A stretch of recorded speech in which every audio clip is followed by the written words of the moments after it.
You can go to traditional therapy for years and still feel unsafe around money. Most people don't actually have a problem with money. They have a unhealed relationship with money, and traditional therapy was never designed to fully address that. So today, I want to talk about the real difference between traditional therapy and financial therapy. I've been a mental health clinician for over a decade, and I've sat across from clients dealing with trauma, anxiety, depression, grief, and of course, relationship pain. And early in my career, I thought I was hearing completely different themes from each client. But over time, I noticed a common thread that was underneath so many of their stories. The common theme, yes, you guessed it, is money, not just money problems, but how clients felt about money. I heard clients talk about growing up in homes where money was always tight, homes where bills caused constant stress or arguments, homes where money disappeared suddenly. I worked with clients who were betrayed by partners who stole from them or lied about finances, clients that were scammed, and they never felt safe again. Clients who worked hard every single day, but they still felt like they could never get ahead. And all of these experiences, they don't just stay in the past for us. They live in our bodies. They live in our nervous system. This is what causes us to feel unsafe.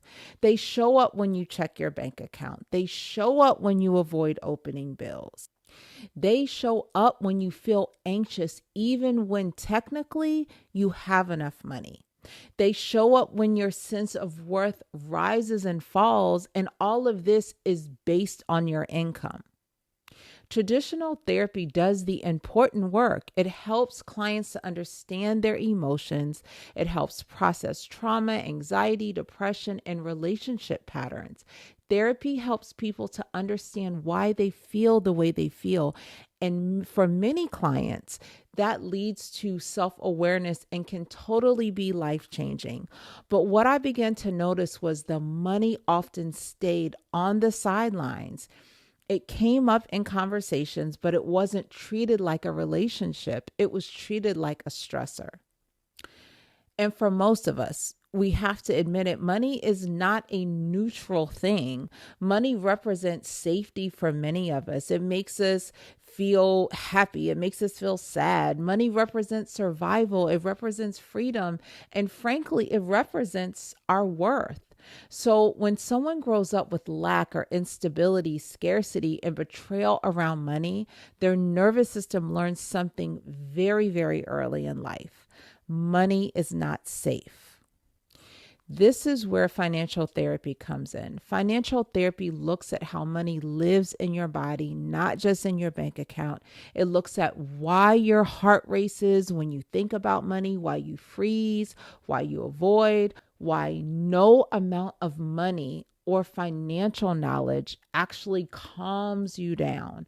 Financial therapy treats money like a relationship. The reason why is because when your nervous system learned that money equals danger or that budgeting alone will never fix that, you can know exactly what to do and still feel panicked. That doesn't mean you're failing. It means your body is responding to these past experiences.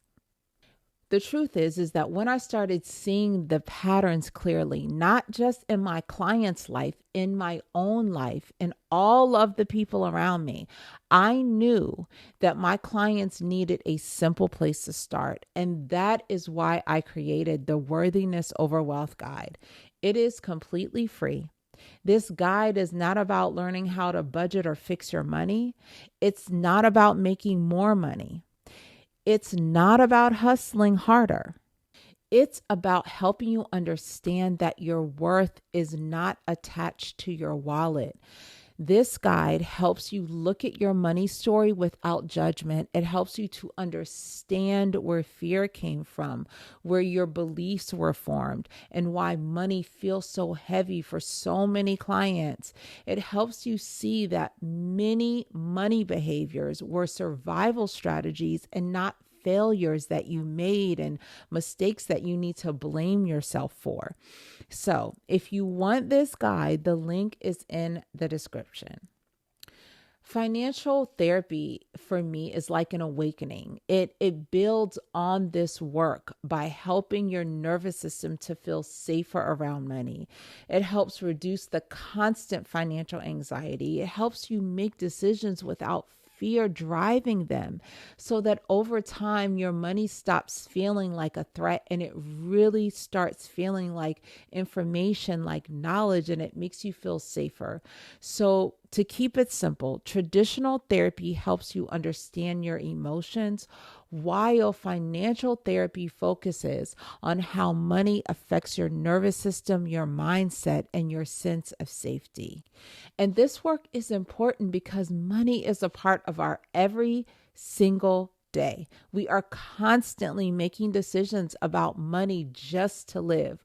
What we spend, what we save, what we can afford, and what we have to say no to is literally in our everyday language and our everyday actions. If every one of those decisions creates stress or fear or anxiety in your body, that is not just a money issue, that is a nervous system issue.